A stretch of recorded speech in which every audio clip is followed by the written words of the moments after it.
तो hello guys, आज हम लोग सामने में यहाँ पर आपके आया हूँ। हम लोग स्टार्ट करने वाले हमारा आज बायोलॉजी। ठीक है, बहुत सारे टाइम से बायोलॉजी जो था वो पेंडिंग में चल रहा था। केमिस्ट्री हम लोग पढ़ रहे थे, लेकिन बायोलॉजी आपका पेंडिंग हो गया था। लेकिन अब मैंने सोचा कि बायोलॉजी और केमिस्ट्री दोनों साथ ही साथ चलता रहे, जिससे क्या हो कि आपका दोनों ही चीज़ें हो जाएं और दोनों का ही पोर्शन आपका एक टाइम से जो है वो पूरा हो जाए। ठीक है, तो बायोलॉजी में जो चैप्टर हमने उठाया है हमारा sexual reproduction in flowering plants नाम का चैप्टर जो है वो ऑनलाइन में भी पूरा हो चुका है और ऑफलाइन में भी पूरा हो चुका है। अब जो हम लोग आज जिस चैप्टर के बारे में बात करने वाले उस चैप्टर का नाम है, जो हम लोग यूनिट स्टार्ट करने वाले हैं आज, मैं उसका नाम यहाँ पे लिखता हूँ। यूनिट आपका क्या है? जेनेटिक्स। यूनिट है आपका जेनेटिक्स। और जेनेटिक्स में क्लास 12 की बायोलॉजी में सबसे पहला जो चैप्टर है वो है आपका principles of inheritance and variation. ठीक है, तो पहला चैप्टर आपका क्या है? ये जेनेटिक्स यूनिट में जो आपका पहला चैप्टर है उसका नाम है principles of inheritance and variation. Chapter का नाम क्या है? Principles of inheritance and variation. ठीक है, अब अगर मैं इस चैप्टर के नाम का तुमको मतलब बताऊं, उसके पहले मैं चाहूंगा तुमको कि तुम एक चीज पहले देखो। यहाँ पर मैं चाहता हूं कि आप पहले एक चीज देख लीजिए, उसके बाद फिर हम लोग हर एक चीज करेंगे। जो यहाँ पे चीजें लिखी हुई हैं एकदम स्टार्टिंग में क्या लिखा है? Let's think like a geneticist. इसका मतलब क्या होता है? ये हमारे मेंडल सर है, जो कि जेनेटिक्स में सबसे बड़े जो आदमी है वो यही है, मेंडल। आपको ऑलरेडी बातें पता होंगी अगर आपने 10th क्लास में जेनेटिक्स पढ़ रखा है तो। ठीक है, अब अगर मैं कुछ बात करूं तो ये चैप्टर जो है, ये जो यूनिट है पूरा का पूरा, उसको हम लोग क्या बोलते हैं? जेनेटिक्स बोलते हैं। जेनेटिक्स का मतलब क्या है? साइंस की वो ब्रांच। हालांकि अभी हम लोग डेफिनेशन सब कुछ देखने वाले हैं, बिल्कुल डिटेल में पढ़ेंगे। और अगर मैं आपको बताऊं तो जेनेटिक्स मेरा बायोलॉजी में सबसे फेवरेट टॉपिक है, क्योंकि जेनेटिक्स एक ऐसा टॉपिक है जो थोड़ा सा बच्चों को कॉम्प्लिकेटेड भी फील होता है, और एक टीचर को ऐसा टॉपिक, ऐसा चैप्टर जो बच्चों को कॉम्प्लिकेटेड फील हो, अगर मैं एज अ टीचर तुमको वो चीज़ समझा पाऊँ तो वो मेरे लिए सबसे बड़ी जीत होती है। और सबसे बड़ी खुशी की बात मेरे लिए वही होती है, अगर मैं तुमको कॉम्प्लिकेटेड टॉपिक आसानी से समझा दूँ और तुमको समझ में आ जाए।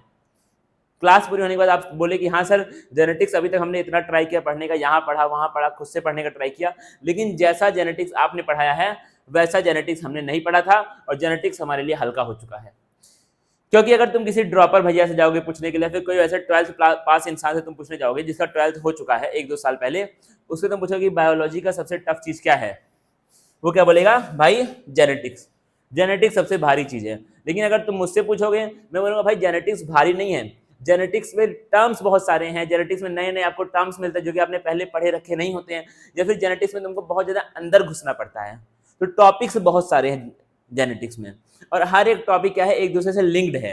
दिक्कत वाली बात यह है, अगर तुमने मोनो हाइब्रिड क्रॉस पढ़ लिया, एग्जाम्पल बता रहा हूं मैं, अगर तुमने नहीं भी पढ़ा है ठीक है भाई, चैप्टर में आएगा।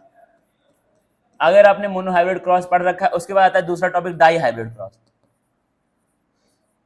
अब दिक्कत वाली बात ये क्या है कि अगर तुमको डाई हाइब्रिड क्रॉस पढ़ना है तो आपको मोनो हाइब्रिड भी आना चाहिए, तो ये जेनेटिक्स की खूबसूरती है कि अगर पिछला टॉपिक नहीं आता है तो आगे वाला टॉपिक समझ में नहीं आएगा। कुछ स्टैंडर्ड टर्म्स हैं, अगर वो तुमको समझ में नहीं आते, अगर वो टर्म्स आपको नहीं पता है तो जेनेटिक्स समझ में नहीं आएगा। सिंपल सी बात ये है। तो हम लोग उन टर्म्स को भी पढ़ेंगे, हम लोग हर एक चीज को पढ़ेंगे, हम लोग देखेंगे जीन्स क्या होती है, क्रोमोसोम क्या होता है, डीएनए क्या होता है, न्यूक्लियस क्या होता है, हर एक चीज को बिल्कुल डिटेल में खोल करके पढ़ लेंगे भाई। सिंपल सी बात ये है, बस खाली एकदम पूरा खोल देंगे उसको उठा के कि भाई जेनेटिक्स में है क्या। जीन्स बोलना तो जीन्स है क्या, जीन्स कैरेक्टर कंट्रोल करती है, हम सबको पता है। जीन्स कैरेक्टर कंट्रोल कैसे करती है ये भी जान लेंगे। कैरेक्टर कंट्रोल करती है, पता है, जीन्स के पास, जीन्स के अंदर इंफॉर्मेशन स्टोर है हमारे बॉडी के हर एक कैरेक्टर की, ये तो हमको ऑलरेडी पता है। नहीं पता है तो जान लो कैसे स्टोर्ड है उस कैरेक्टर का वो इन्फॉर्मेशन, कैसे हमारे कैरेक्टर में शो हो रही है बाहर आकर के, वो सब चीजें आज हम लोग खत्म कर देंगे। आज नहीं, मतलब इस चैप्टर में हम लोग खत्म करने वाले। तो उस डिटेल में, उस डेप्थ में तुमको जेनेटिक्स पढ़ाया जाएगा।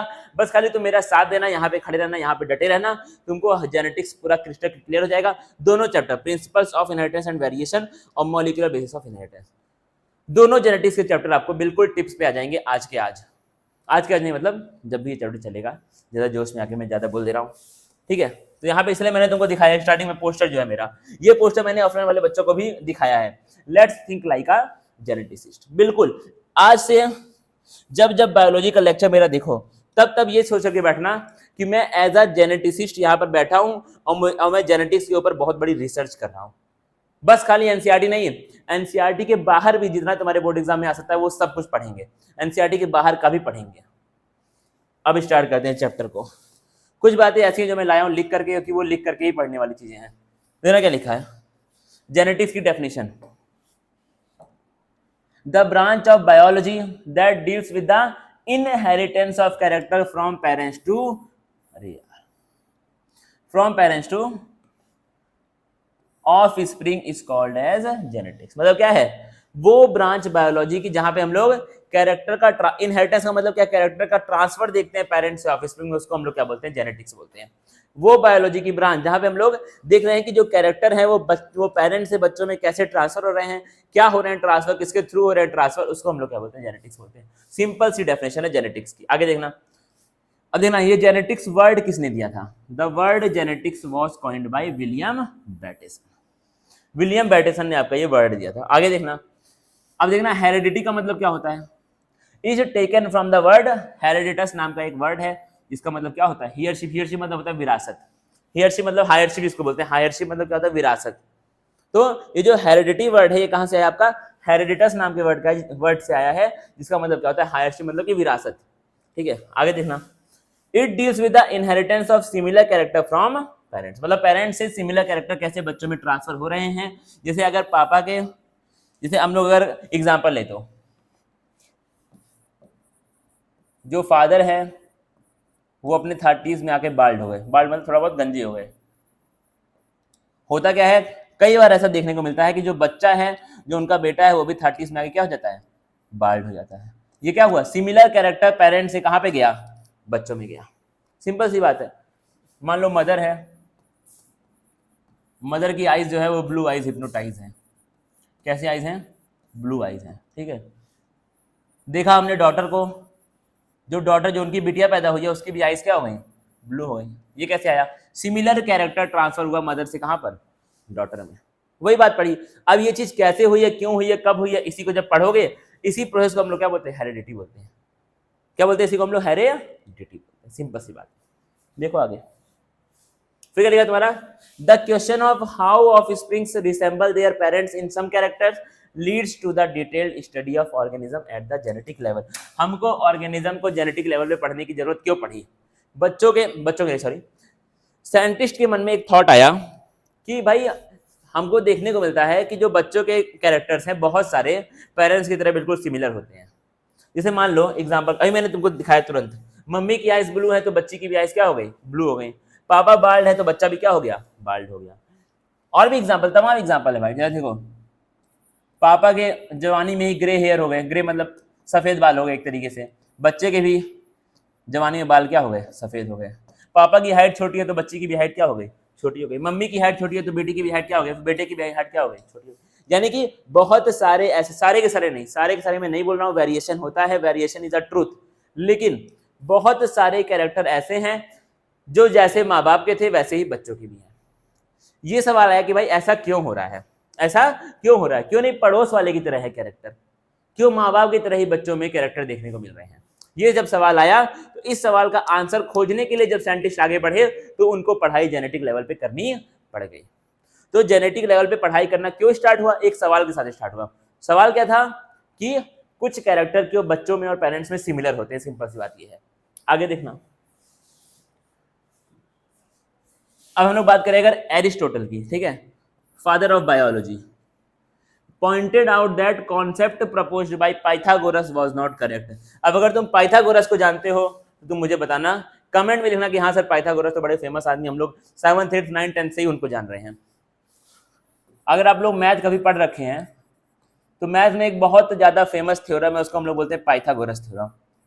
ठीक है, अब वो क्या होता है वो सब चीजें भाई हालांकि मुझे पता है, लेकिन वहां मैं जाऊंगा नहीं, उसका सेंस नहीं हो पढ़ने का। ठीक है, पाइथागोरस थ्योरम, तो यही वाले पाइथागोरस जो कि मैथमेटिशियन थे, लेकिन जिस टाइम पे ये मैथमेटिशियन थे उस टाइम पे ऐसा कोई वो नहीं था, मतलब कि कैटेगरीज नहीं थी कि कोई मैथमेटिशियन है, कोई बायोलॉजिस्ट है, कोई केमिस्ट है, कोई फिजिसिस्ट है, कोई जेनेटिस्ट है, इस तरह की कैटेगरीज नहीं बनी थी। वहां पर सिर्फ एक चीज थी कि साइंटिस्ट है सब लोग, सबके सब लोग क्या है, साइंटिस्ट है। जो बायोलॉजी के बारे में पढ़ रहा है वो भी साइंटिस्ट है, जो केमिस्ट्री के बारे में पढ़ रहा है वो भी साइंटिस्ट है, जो फिजिक्स के बारे में पढ़ रहा है वो भी साइंटिस्ट है, जो मैथ के बारे में वो भी क्या है, वो थे तो मैथमेटिशियन। लेकिन उस टाइम पर ऐसा कुछ भी कैटेगरीज बनाई नहीं गई थी। उस टाइम पे हर कोई साइंटिस्ट था, और जो साइंटिस्ट है वो हर बारे में अपने विचार रख सकता है, वो हर चीज के बारे में अपने विचार भी रख लेगा, वो हर चीज के बारे में कमेंट भी कर सकता है, वो सब कुछ कर सकता है, जो क्या है एक साइंटिस्ट है।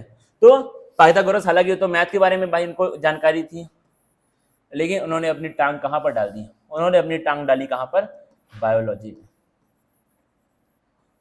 क्या बोला इन्होंने, इन्होंने बोला कि जो बच्चे के अंदर कैरेक्टर्स होते हैं वो बस खाली स्पर्म से आते हैं, बच्चे के कैरेक्टर के लिए जिम्मेदार बस खाली स्पर्म है।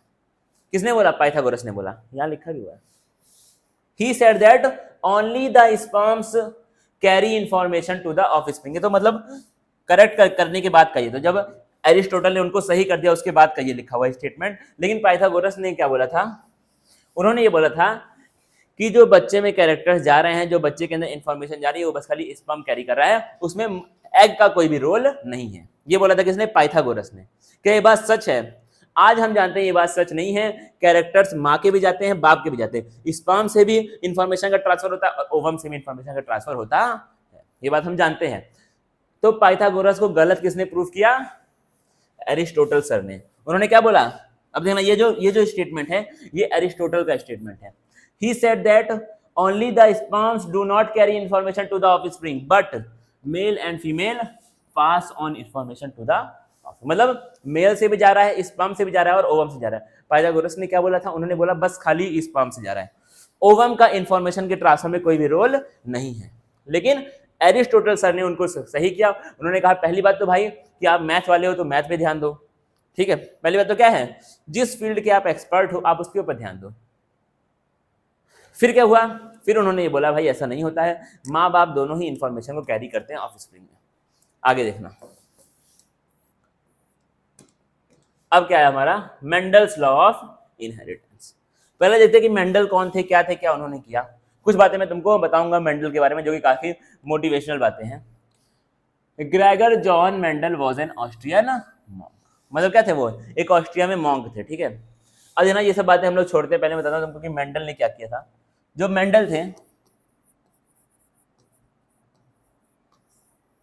इन्होंने कई बार टीचिंग का एग्जाम दिया था, मतलब टीचर बनने का समय एक एग्जाम होता था, आजकल भी होता है एग्जाम, ठीक है। टीचिंग का जो एग्जाम उन्होंने दिया था उसमें ये कई बार बेचारे फेल हो गए थे। टीचिंग के एग्जाम में क्या हुए थे, ये कई बार टीचिंग के एग्जाम में फेल हो गए थे। फेल होने के बाद क्या किया उन्होंने, ऑस्ट्रिया में जाके मॉन्क बन गए थे, ठीक है। और मैं तुमको बताऊंगा, मैं तुमको इनके बचपन में लेके जाऊँ तो, ठीक है, बचपन की अगर हम लोग बात करें, बचपन में ये इतने गरीब थे कि इनके पढ़ाई का खर्चा इनके पूरे गांव वाले ने पैसा इकट्ठा करके दिया था। सोचो ये आदमी इतना गरीब था, और हालांकि मैं तुमको बताऊं तो इनकी लाइफ भी बहुत अच्छी नहीं हुई थी, ठीक है।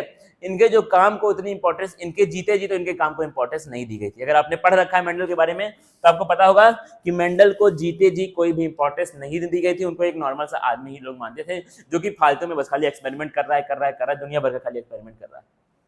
तो जीते जी तो इनको इंपॉर्टेंस नहीं मिली, ठीक है। थोड़ा सा आज का जो लेक्चर होगा थोड़ा सा आपका बस खाली कहानियां हैं लेक्चर में, और वो कहानियां आपके लिए इंपॉर्टेंट है। एक तो आपके सिलेबस में भी इंपॉर्टेंट है वो कहानियां, क्योंकि मेंडल के बारे में सवाल बोर्ड एग्जाम में, नीट में, सब जगह आता है।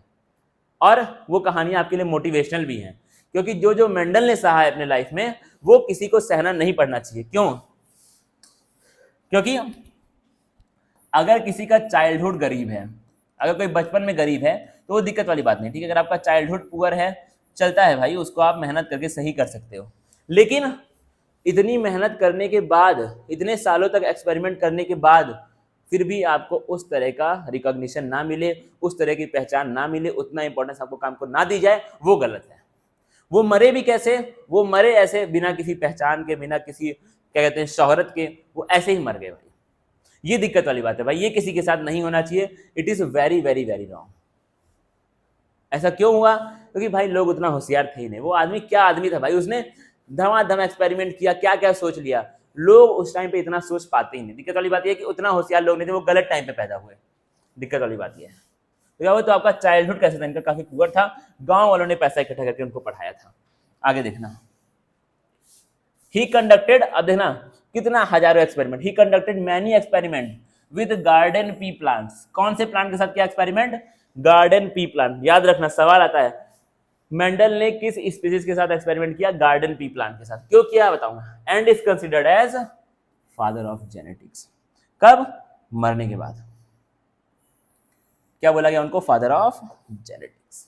आगे देखो, He conducted a large number of hybridization experiments on pea plants and arrived at some conclusion. मतलब क्या है, इन्होंने बहुत सारे एक्सपेरिमेंट किए पी प्लांट के ऊपर, फिर उसके बाद वो लोग ये कुछ कंक्लूजन्स पे निकल करके आए. Initially, his work did not get recognition because of the following reason. इनके काम को स्टार्टिंग में कोई इंपॉर्टेंस नहीं दी गई थी कुछ पार्टिकुलर रीजंस की वजह से. पहला तो क्या है, he applied mathematical knowledge to biology. इन्होंने बायो में क्या लिया है, मैथ लेकर के आ गए. सबसे बड़ी दिक्कत ये हुई. पानी पी लेता हूँ, 1 मिनट का टाइम देना, तुम रीड कर लो तब तक क्या लिखा हुआ है.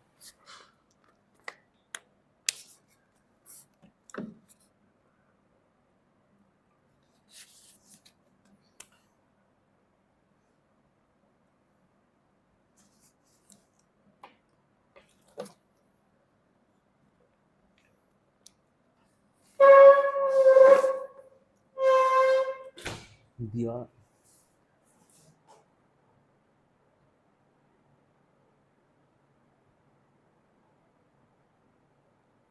ठीक है, अब देना बड़े ध्यान से. यहाँ पे क्या है, पहली बात क्या थी, इन्होंने ही अप्लाइड, बंद है कि ऑन है सर, ऑन है ना.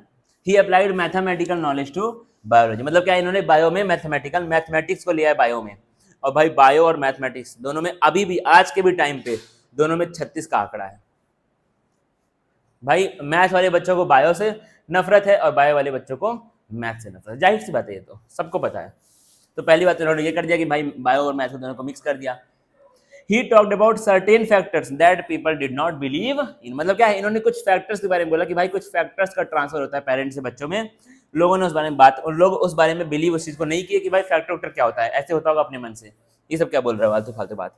आगे देखना. During that time, scientists were more interested in the work of Darwin that they could relate with. अब अगर तुमको डार्विन, चार्ल्स डार्विन के बारे में पता है कि नहीं, चार्ल्स डार्विन भी एक बहुत बड़े बायोलॉजिस्ट हैं, बहुत बड़े, ठीक है. लेकिन उस टाइम पे डार्विन की बातें ज्यादा हुई, तो उन्होंने इवोल्यूशन के बारे में बोलते थे भाई, तमाम बातें बड़ी बड़ी बोलते थे, तो लोग उस बारे में ज्यादा उस समय इंटरेस्टेड थे. इसलिए मेंडल के वर्क को लोगों ने इग्नोर कर दिया कि भाई ये क्या बोल रहा है. उतना कोई लोगों ने उस समय इंपॉर्टेंस उनके वर्क को नहीं दे पाए. और देखना आगे. In 1900, his results were independently rediscovered by 3 biologists, Hugo de Vries, Karl Correns and Erich von Schermark. इन तीनों ने, ये 3 साइंटिस्ट ने अलग अलग, इंडिपेंडेंटली, मिलके नहीं, अलग अलग जो मेंडल ने काम किया था उस वही काम इन्होंने भी किया.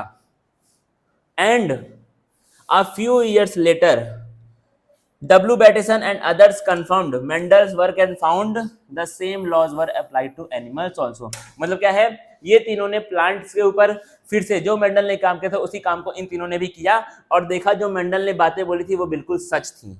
उसके बाद विलियम बैटेसन और भी बाकी साइंटिस्ट ने, बाकी बायोलॉजिस्ट ने वही चीजें एनिमल्स पे की और देखा कि जो प्लांट्स में लागू हो रहा है वही सेम लॉ एनिमल्स पे भी लागू हो रहा है. यानी कि मेंडल ने एक जनरली बहुत बड़ी बात बोली थी जो उस टाइम लोग समझ नहीं पाए थे, लेकिन जब बाकी साइंटिस्ट ने भी वही सेम चीजें, वही एक्सपेरिमेंट किया और वही सेम कंक्लूजन उन लोगों को भी मिला, तो लगा कि भाई मेंडल ने तो बहुत सही बात बोली थी.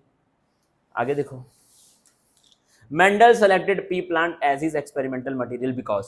मेंडल ने पी प्लांट को ही क्यों सेलेक्ट किया?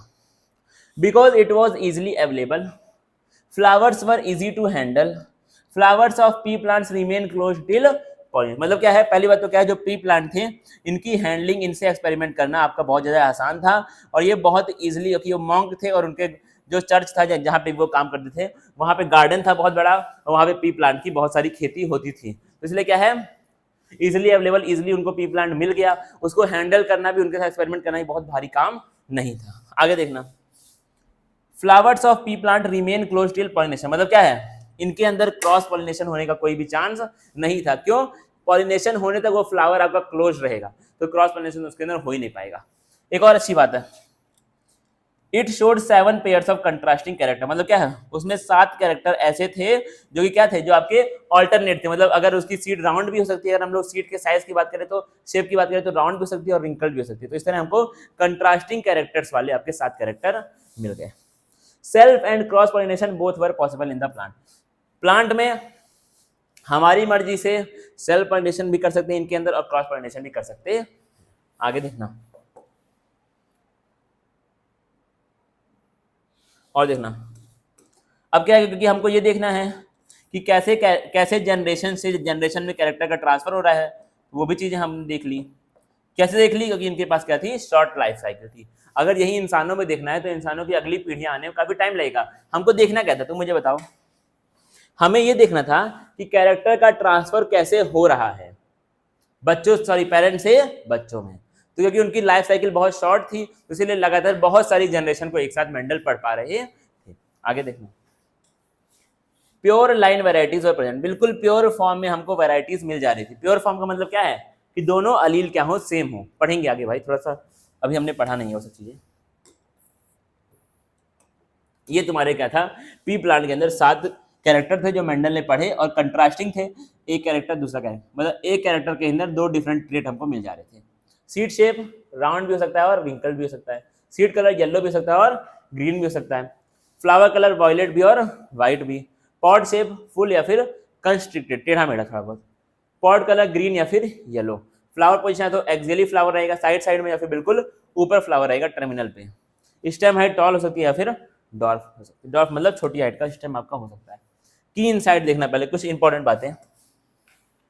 हेरिडिटी का डेफिनेशन क्या है, the process by which characters are transfer from parents to office, मतलब क्या है, वो प्रोसेस जिससे कैरेक्टर ट्रांसफर होते हैं पेरेंट्स से बच्चों में, उसको हम लोग क्या बोलते हैं, हेरिडिटी बोलते हैं। आगे देखना, क्वेश्चन क्या है तुम्हारा, अभी आपको आंसर देना, ये होमवर्क दूंगा मैं।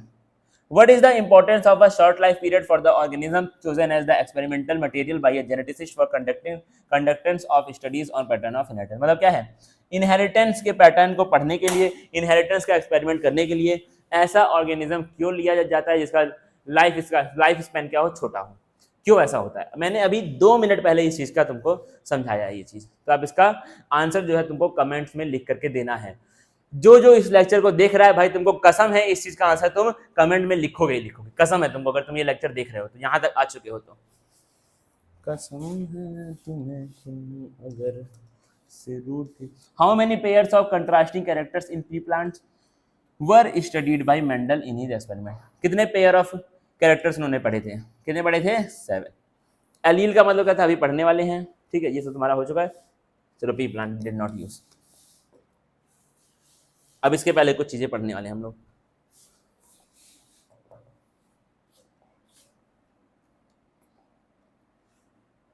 फिर कुछ पहले हमको पढ़ना है, ये चैप्टर को पढ़ने से पहले कुछ बातें हमको जाननी बड़ी इंपॉर्टेंट है, समझना कि क्या क्या बातें हैं।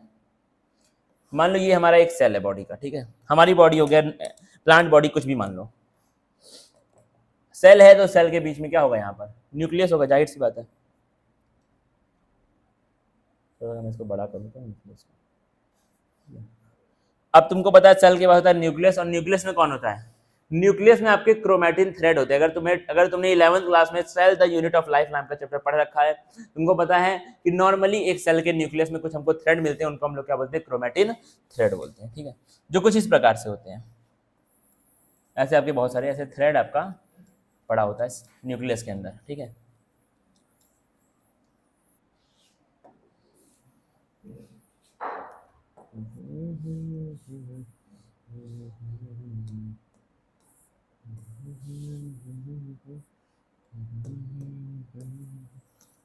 अरे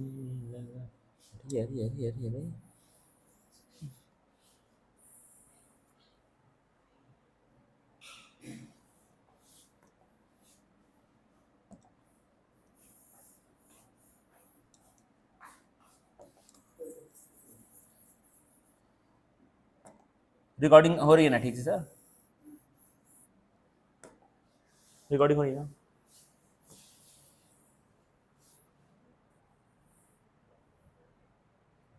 ठीक है। अब देखना, नॉर्मली न्यूक्लियस, मान लो मैं इसको सेल वॉल बोल दूं, ठीक है। अब भाई मान लो ये प्लांट सेल है, ठीक है, ज़्यादा झंझट नहीं करना है, इसको अगर मैं बोलता हूँ सेल वॉल, तो ये तुम्हारा क्या है, न्यूक्लियर मेम्ब्रेन, ठीक है, इसको मैं न्यूक्लियस बोल रहा हूँ, हालांकि न्यूक्लियर मेम्ब्रेन है, इसके अंदर वाली पार्ट जो है उसको हम लोग न्यूक्लियस बोलते हैं, ठीक है। ये हमारा क्या है, क्रोमैटिन थ्रेड है,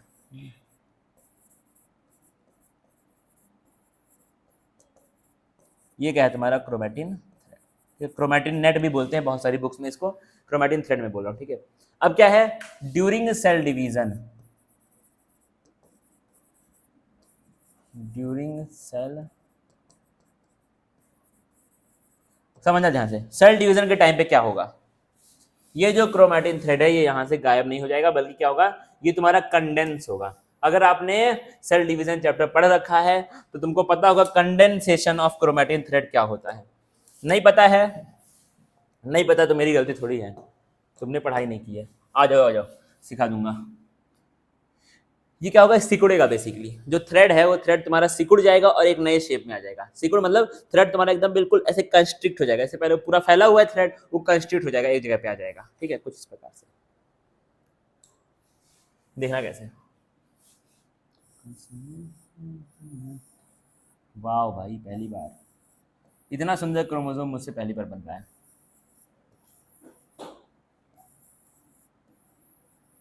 देखना भाई बड़े ध्यान से, क्या हुआ, तुम्हारा जो क्रोमैटिन थ्रेड है वो सिकुड़ गया, उसके अंदर कंडेंसेशन हुआ और वो एक नए शेप में आ गया। इस नए शेप को हम लोग क्या बोलते हैं, क्रोमोसोम बोलते हैं। क्या बोलते हैं इसको हम लोग, क्रोमोसोम।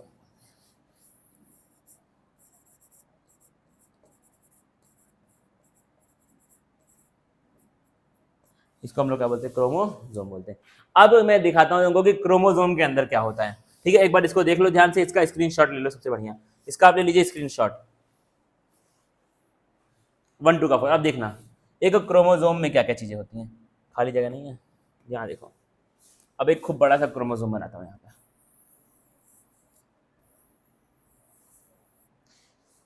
और देखना भाई दिख रहा है, ठीक है, खराब है, फिर से बनाऊंगा।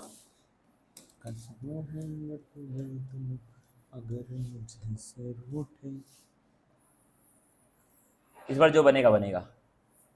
ठीक है, परफेक्शन के चक्कर में क्लास बर्बाद हो जाएगी।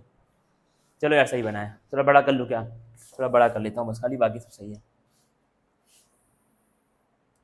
चलो ठीक है, अब एक क्रोमोसोम के अंदर क्या होता है तुम देखना बड़े ध्यान से। यह एक चीज मैं बना रहा हूँ बड़ा, एक क्रोमोसोम में इस तरीके से तुम्हारा एक डबल हेलिकल स्ट्रक्चर प्रेजेंट होता है। बहुत सारे बच्चे जो पढ़े लिखे हैं, जो बायोलॉजी पढ़ते हैं, वो डबल हेलिकल से ही जान गए होंगे मैं डीएनए की बात कर रहा हूँ। डबल हेलिकल से तुम जान गए हो कि मैं किसकी बात कर रहा हूँ, डीएनए की बात कर रहा हूँ। चलो इसकी अगर बात करूँ, ये तुम्हारा क्रोमोसोम है, पीले कलर से लिखते हैं, ये आपका कौन है, आपका कुछ नहीं है, क्रोमोसोम है। ठीक है, और ये कौन है, तुम्हारा डीएनए है। ये क्या है, हमारा डीएनए। ठीक है, अगर मैं इस डीएनए को खोल करके बनाने का यहाँ पे ट्राई करूँ तो कैसे बनेगा देखना। हालांकि तुमको सब पता है यार, तुमने ऑलरेडी डीएनए वीएनए सब देखा हुआ है। क्या बन गया आपका ये, ठीक है, एक रफ स्ट्रक्चर है डीएनए का। डीएनए कुछ इस प्रकार का देखने में होता है।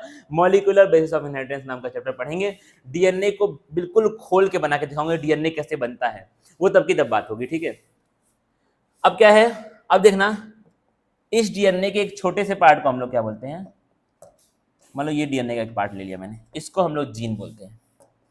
सब कुछ बताऊंगा, परेशान मत होना, पहले से मत कुछ करना भाई। ठीक है, इसको हम लोग क्या बोलते हैं, जीन बोलते हैं।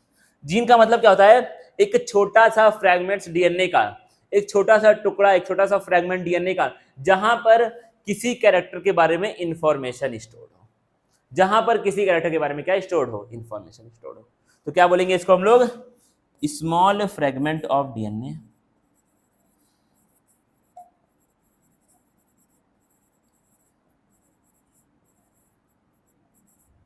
in which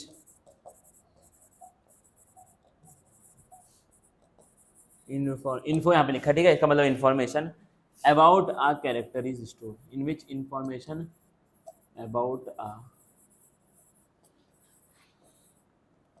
character is store, a small fragment of DNA in which information about a character is stored, उसको हम लोग क्या बोलते हैं, जीन बोलते हैं। तो क्या है, जीन में इंफॉर्मेशन स्टोर्ड है। अब देखना बड़े ध्यान से, एक जीन, सेम जीन हमारे बॉडी के अंदर 2 बार होती है। सेम जीन क्या होती है, एक ही बॉडी में 2 बार होती है। कैसे होती है मैं तुमको बताता हूँ। ठीक है, ये जीन हो गया, इतनी बात हमने यहाँ पे खत्म कर दी है। जीन में क्या होती है, इन्फॉर्मेशन स्टोर होती है हमारे कैरेक्टर्स के बारे में। यहाँ मैं तुमको 2 क्रोमोसोम बनाऊंगा, ठीक है, छोटा बनाऊंगा भाई, बहुत बड़ा नहीं बनाऊंगा।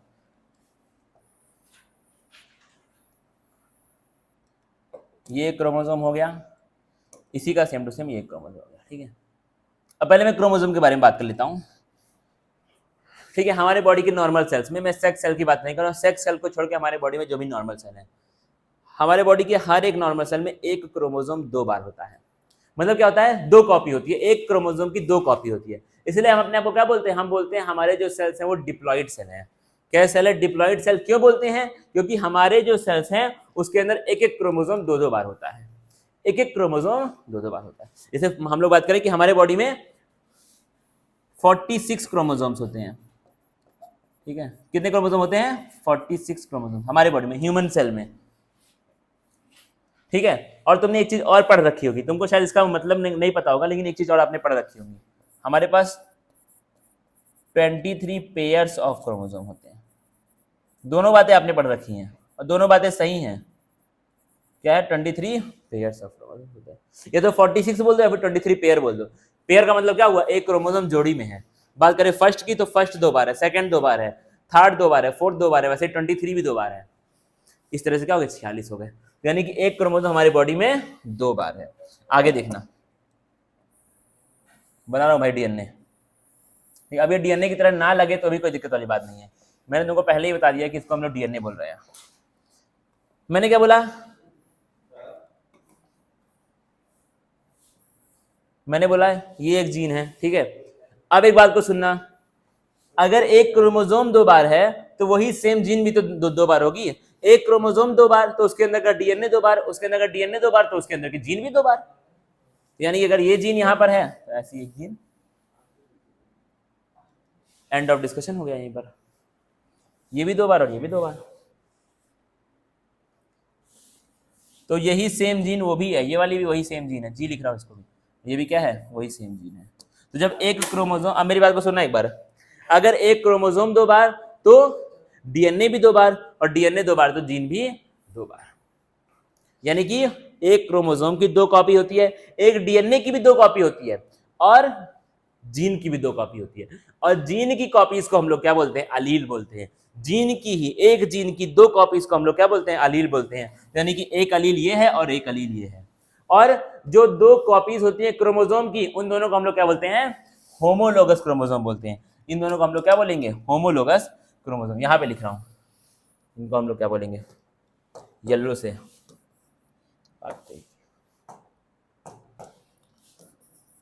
इनको हम लोग क्या बोलेंगे, होमोलोगस।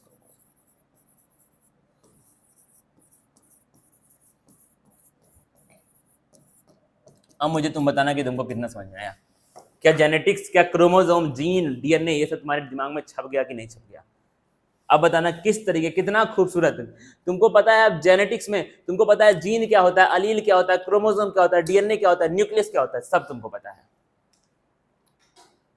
इतना खूबसूरत चीज जेनेटिक्स से अगर आप ध्यान से उसको पढ़ते हैं तो एक क्रोमोसोम 2 बार, एक जीन एक डीएनए 2 बार और एक जीन 2 बार, और जीन की दोनों कॉपीज को हम लोग क्या बोलते हैं, अलील बोलते हैं। यानी कि ये दोनों क्या है, यानी कि ये दोनों क्या है, ठीक है। अलग कलर से लिखता हूं, घचपच ना हो। अबे तेरी की, ये दोनों क्या है, अलील्स हैं। ये दोनों क्या है, आपकी अलील। इसीलिए तुमने अगर अलील का डेफिनेशन कहीं पढ़ रखा है तो अलील का डेफिनेशन होता है alternate form of genes. Alternate form of gene मतलब जीन की ही 2 फॉर्म। खत्म बात हो गई। ये चीज है आपका। अब इन सब के बारे में हम लोग लिखेंगे अगले क्लास में, होमोलोगस क्रोमोसोम। हालांकि सब कुछ इस नोट्स में है, ठीक है, नोट्स में हर एक चीज है, लेकिन फिर भी इनके बारे में हम लोग लिख भी लेंगे, लेकिन वो हम करेंगे अगले क्लास में, क्योंकि अभी हमारा 30-35 मिनट की क्लास ऑलरेडी पूरी हो चुकी है, ठीक है। तो ये सब ताकत है भाई, ये सब चीजें हमको पढ़नी पड़ेंगी। और ये आपका बेसिक है जेनेटिक्स का। आज का जो लेक्चर था उसमें कुछ कहानियां भी आपको जानने को मिली, जो कि मोटिवेशनल भी है और सिलेबस के लिए इंपॉर्टेंट भी है। और आप जेनेटिक्स का जो बेसिक होता है वो आपके ऊपर तैयार हो चुका है कि जेनेटिक्स है क्या चीज। हाँ ठीक है। तो ये सब आपको चीजें जो है वो पता होनी चाहिए। अब यहाँ पे एक चीज मैं लिखूंगा, तुम बताना कि तुम पढ़ पाते हो कि नहीं सब चीजें।